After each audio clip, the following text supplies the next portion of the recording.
Well, welcome everyone to the Wealthy Speaker Podcast. I'm your host, Jane Atkinson, and let me ask you a question. Have you ever suffered a failure from the stage? I'm thinking that anyone who has spoken for any length of time has suffered from what we call the F word, failure, at least once in their career. My amazing client, Erin Diehl, speaks to audiences about just that, the big F, failure. And she's here to talk about her own experience from the platform. Erin, welcome. I'm so happy to have you back. Jane, I am here for you and this community always, and especially if I could be of service when it comes to the F word. You know what I mean? Okay.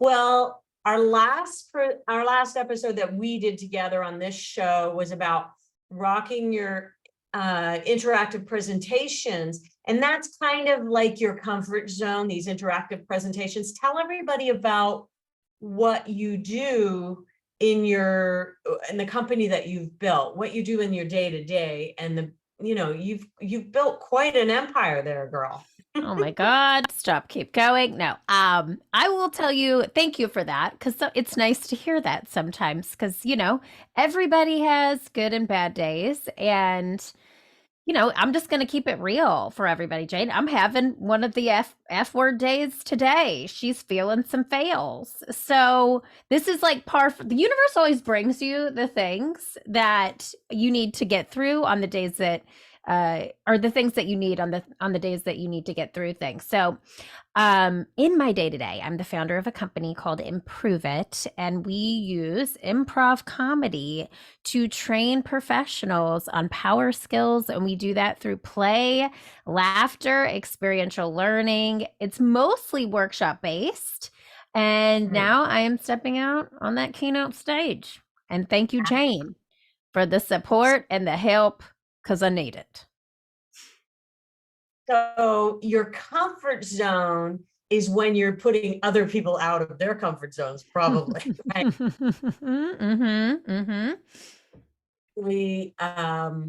You're out there working with people, getting them up on the stage with you and doing fun things and showing them how improv and laughter can help them in their day-to-day workplace situations. And I think that that's really interesting to kind of like, let's just put that aside as your comfort zone, because now you're expanding into speaking and you've got a few now under your belt, quite a few actually, and some good and maybe one especially that I'm thinking of not so good. So why don't we talk about a bad day on the platform, what you would deem an F, and start there. And hopefully by the end of today's podcast, you're going to remind yourself of why you're doing all of this, and you're going to feel better. This may be a coaching as well as we go. Yeah, Jade, you didn't know that this really is a coaching session. No, I'm just kidding. So the F bomb, so it's interesting. It's very meta. The experience that we're talking about, I was actually talking about failure, and it was a failure. And I'm going to tell you, I've learned so many things through that. One of the biggest rules of improv comedy is there are no mistakes, only gifts. Mm-hmm. So I have to take my own advice when these things happen. And one of those things is and I'll just give it away. It's called Move On. It's a methodology I developed that truly has helped me through so many of my own personal failures. So the first piece of that Move On method is to marinate. So I was in Austin, Texas, and I was speaking with a group of 100 people. And this audience just happened to be predominantly male. I had a little bit less of a connection with this audience than I do any type of workshop. I went into it really amped and excited, which is just my general mentality. I did not meet this audience where they were, which was a huge learning for me. So I got off this stage thinking, wow, it brought all the energy, when I realized that no one in the audience connected with it, and it was almost way too out of their comfort zone. And here's just to even back up from there, in the sale of this keynote, Mhm. I was not a part of the sell. My team sold this. Oh, interesting. And would you say it was a wrong fit audience that maybe had you been more a part of the sale? So I want people to hear this because so many people come to me and say, "Oh, I just really want somebody else to sell me."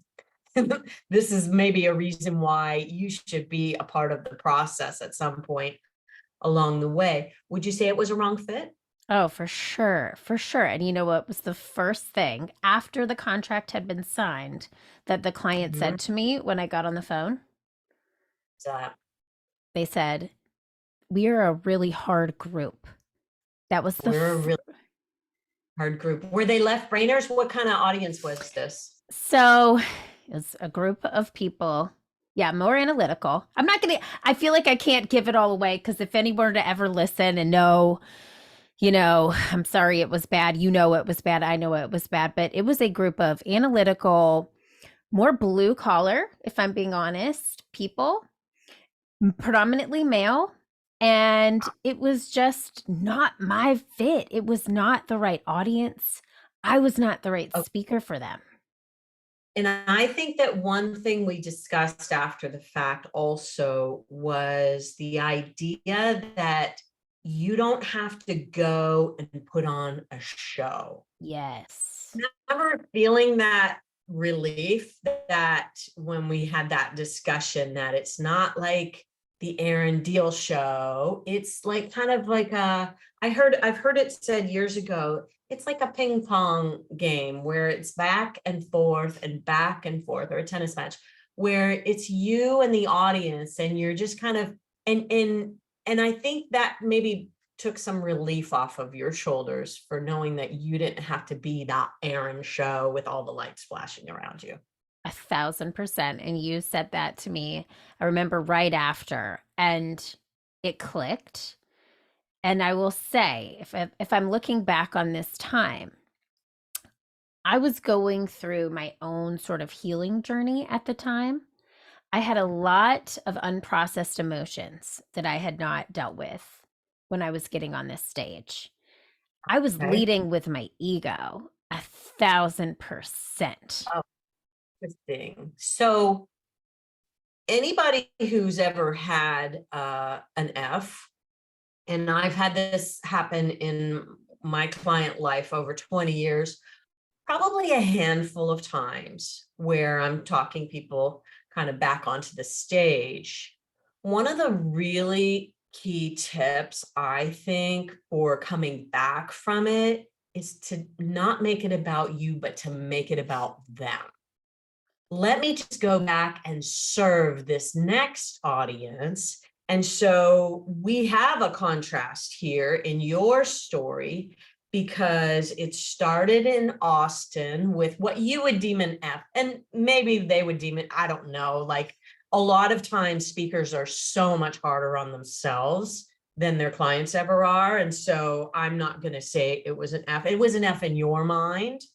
So let's talk fast forward. Okay, so you had a lot going on in your personal life and you made it about you and you thought it needed to be the Erin show. And so we got all that gone. And then you moved on to another engagement in Chicago, which I think was far more of a right fit audience to begin with. Talk a little bit about, set the stage for that one, and then I want to talk to you about how you felt after that one. Oh, yeah. Yeah. So that event was completely different. The Mhm, client came to me mhm. personally on LinkedIn. They followed me on LinkedIn and we had a great conversation. It felt immediately different from the get go, from the first discovery call. I had also grown, I had also evolved, and you had helped me tweak this presentation and connect with my audience. So, one thing I just want to mention is that in Okay. Austin, I had the F. I had to go back and do that same event twice with a different audience, but same demographic. So I Mm, tweaked it from there.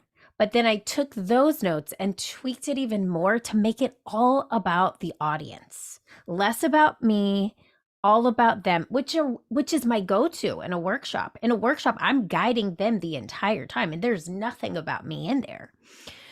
So that was my comfort zone. And for whatever reason, I had left it. And so going into the Chicago event, the client from the get go just felt supernatural. We had great conversation. They booked in like 3 or 4 days. mm, And we had a great relationship. I was the sales call. So I was definitely a part of it from beginning to end. The rapport was so wonderful. The event itself was a women's conference. It was a larger group of people. It was a university with a lot of alumni and corporate sponsors. And the event from start to finish was a success. It was mm, amazing. And the connections and the camaraderie and the feeling that I felt giving the keynote felt completely different because I tuned into me and I tuned into them. mm. So if we were to think about, if we were to dig down into the mindset and the thoughts that might have been going on in your head, talk about the Austin event, the F event. Going into that event, what do you think your thought was? I think I was actually really in my head, which is a term we use on the improv stage. I wasn't present in my body. I was in my head. Okay. I was thinking negative attack thoughts. Yeah, like what? What would have been some of your thoughts? I was taking that piece of information the client told me that we are a hard audience, and I was Yeah. thinking about it. Okay, And so they are a hard audience was your thought. And then when you think that thought, so I'm kind of walking through the thought model right now. When you think, oh, they're a hard audience, what feeling does that result in for you? so for me, and this is a part of, my own journey of being a human being, Mm, that happens, I think I have to amp it up. So in my mind, I was like, I over. have to overcompensate and turn it up when Okay. And actually all should have dialed it right. down. That's really interesting. Okay, so then the result was not a great outing from your perspective. So now let's flip it over to the Chicago event. Your thought is more like, man, this is a perfect fit for me. And when you think this is a perfect fit, what feeling does that give you? Yeah, it gives me just the sense of connection to my purpose. And honestly, Purposeful. it's purposeful. I feel a sense of inner peace. Mm, And I know, I knew from the get go that I was going to change up the keynote. yeah. So, and you gave me this piece of advice, Jane. You said, put something at the top of the keynote that makes people that gets you out of your comfort zone, that brings you back, or actually brings me to my comfort zone, which is an activity interaction. I put that at the top of this keynote in Chicago. It changed everything, everything. And then because I got them connected in their bodies with me, they were with me from the beginning to the end. And I'm talking about writing down notes, taking pictures of slides. And I'll tell you the very best compliment I ever received was after the keynote itself. A woman walked up to me and she said, "This was the most tangible thing I've ever sat through." Mm, that's nice. That's a nice compliment. Something interesting. A lot of times when people have high stakes keynotes, they throw out all their old material and they start from scratch and they build something brand new. And I've seen this happen a lot on the influence stage at the National Speakers Association, where they don't use any of their kind of tried and true go-to material. And for you to just go back out, I don't know if this was your first one back, but after an F, to go back out, like, let's just get you into a place where you feel really natural and comfortable, where you feel like your most authentic self. Start from that and then build from there. And I think it's really interesting. So you thought, I am a trainer and I'm now becoming a keynoter. I need to throw out all the things that I know about training and I need to be the show, the keynoter. And so I think that that's really interesting to recognize that actually what you needed to do is take a little bit of your training and kind of incorporate it in, because you and your energy and the interaction between you and the audience is probably a huge part of why people love you so much, right? And I think I make them feel confident in themselves. And so you're Mm. absolutely right, Jane. When I do training and facilitation, I watch people walk in the room, negative energy, siloed people. I watch them after 2 hours walk out a cohesive ensemble of however many people are in the room. The energy is high. It's transformational, the work, because I use this art form to do it, because I use that art form to make somebody feel something in themselves. And you're absolutely right. I threw out almost everything I knew and I created a keynote that had some elements of what I knew, but there was ego there. I'm going to just say it. There was ego in there. And I think that was coming from this place of, now I have to tell a story about myself. When actuality, I can use storytelling, but I still needed to make the story about them. And as soon as that happened, I could not tell you, literally, when this woman gave me that feedback at the end, my team was all standing right there. My entire team was there, my internal team. I started crying and they're like, she's crying. And I was like, no, because that was the feedback from the one I did in Austin, was that they needed more tangibles, that there was more that was about a personal story. They needed to relate it more. And I will say, the industry I was working with, I don't think, I just think it was a completely wrong fit in general for me. But at the same time, I could have done things to make it more about them. And that was the biggest takeaway. And it was such a light bulb moment for me when I realized I know how to do this. I just didn't think that's what I was supposed to do. Mm. How often do we listeners get caught up in what we should be doing? It's so frequent that I hear people say, oh, but you can't do that in a keynote. Really? Who said? Who made the rules of keynoting that said this thing or that thing? The one thing that I will say is that when you flip things around and make it about them, one of my most high profile clients had a very bad day, so much so that he wanted to give a lot of money back to the client.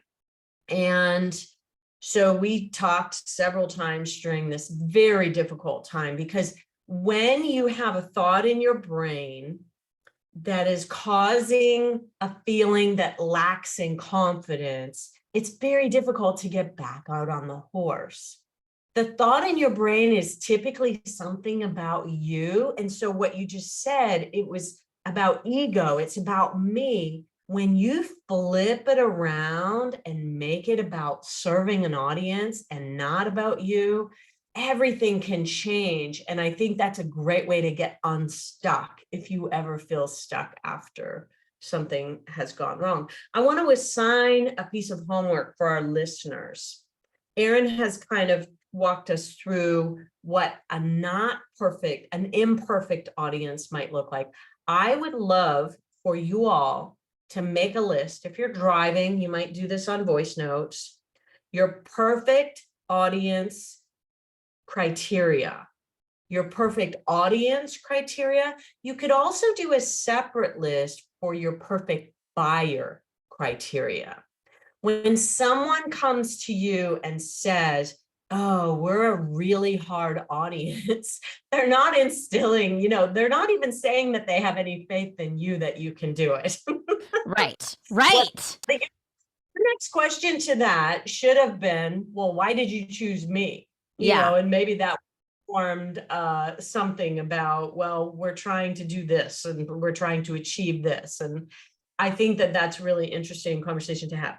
Your perfect audience criteria is going to be one set of things. So these are people who maybe they show up and they're ready to play. If you've got an audience full of armed, crossed people, maybe it's all male, and that's not who your people are. Really be aware of who is perfect for you.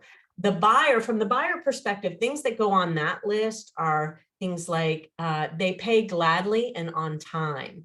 They make a decision quickly because they know I'm the right fit. And you said some of that about audience B, that they made a decision in 3 days that you were the right fit. It's because they had confidence in that it was a good idea, that you guys were all going to get along and have a really good conference. And Yeah. so start making your list. Can I So say one thing too to that? And maybe you taught me this. There's an acronym that goes with it. Did you teach me ELF? no, it's not me. It's I'm not not an you. acronym. You're not an acronym. But I love what it's exactly what you said. Is this client easy? Are they lucrative? And are they fun? Fun, easy, lucrative, fun. Those are your first three things that can go on your list for Yeah. sure. And I think that that's so important. If you're not going to have fun with that audience, then, I don't think you need to put yourself through that. I think sometimes we challenge ourselves to get out of our comfort zones, but just think about when you're punishing yourself, when it's unnecessary for you to do that. Okay.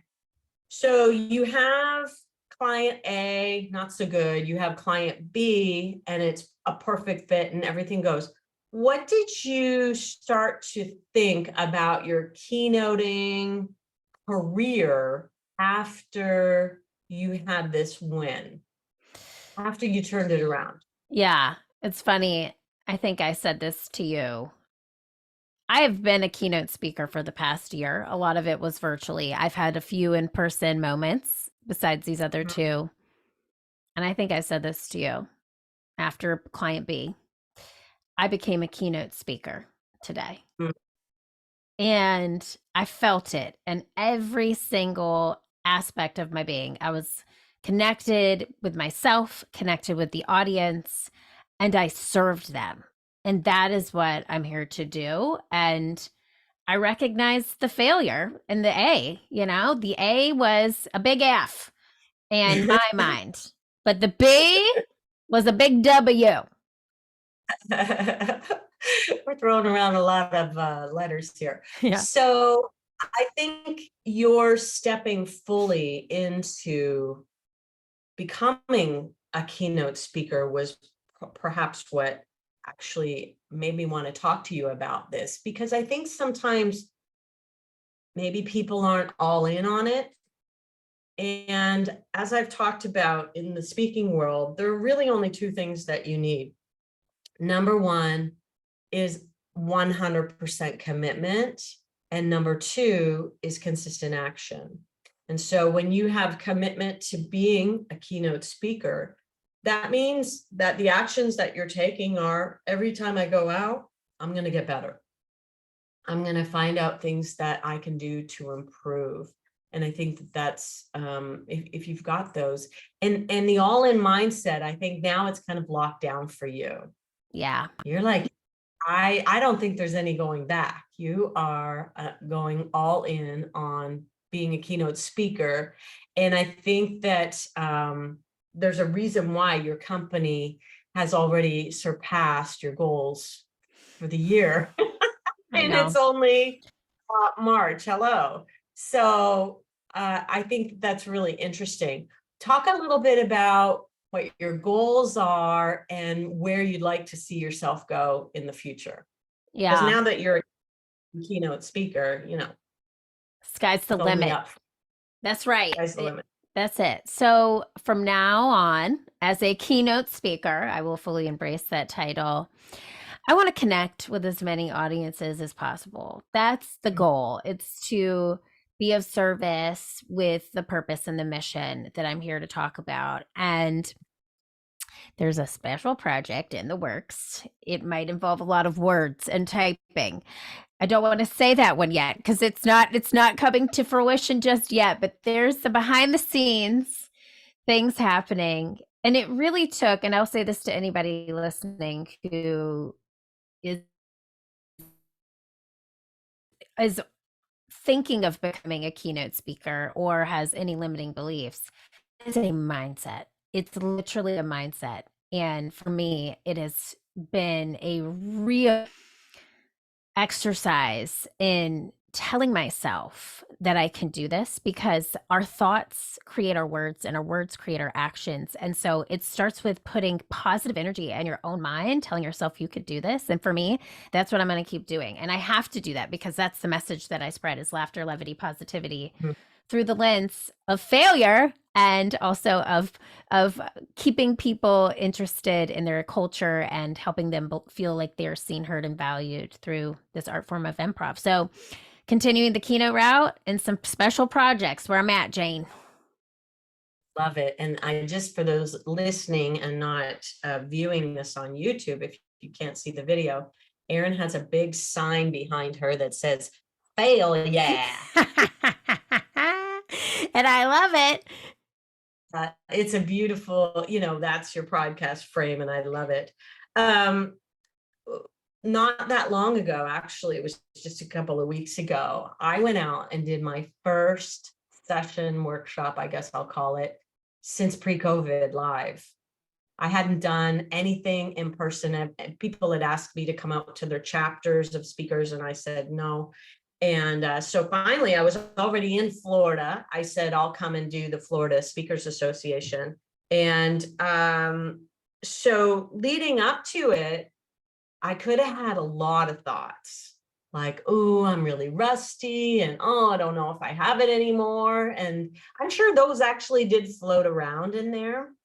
But when I just said to myself, hey, I'm just there to share with them some ideas. Hopefully they'll like them. And I had someone who had been in the industry for 25 years sitting in the front row, furiously taking notes. And it just made me feel, I got a standing ovation, which I wasn't expecting at all.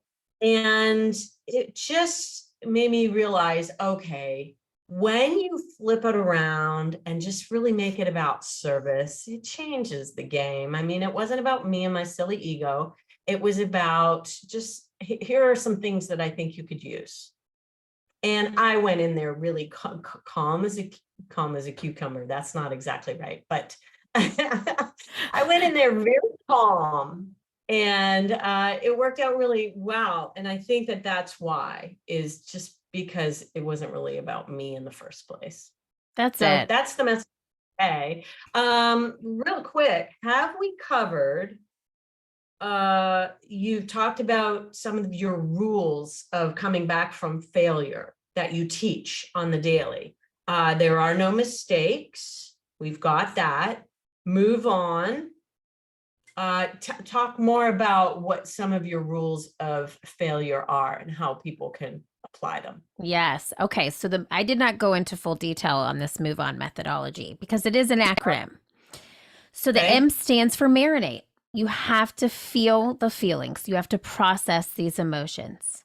The O, yeah, you have to before you can move on to any of these next letters. So the O is to own it, which means place blame on no one and forgive yourself.